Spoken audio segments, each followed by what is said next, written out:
Hello, beautiful yogis. Today's practice is going to be a quick 5-minute break for when you are in a confined space.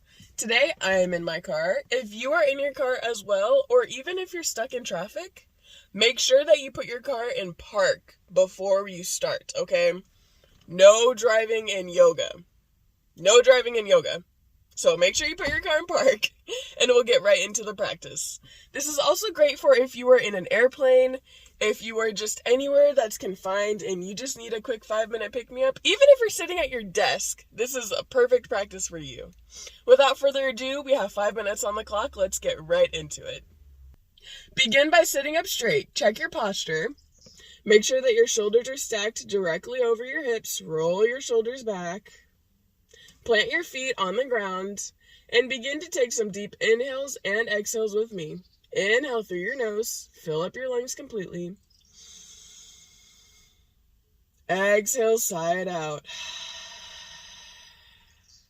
Inhale through your nose.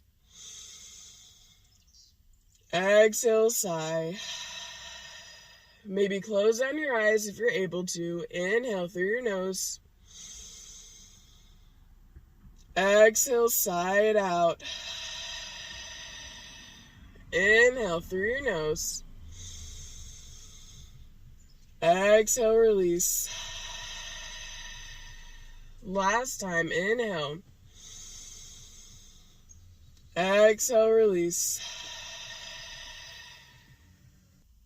Rest your hands on your knees as you allow your ear to fall over to one shoulder. Continue your breaths, and with every exhale, allowing your neck to release a little bit more.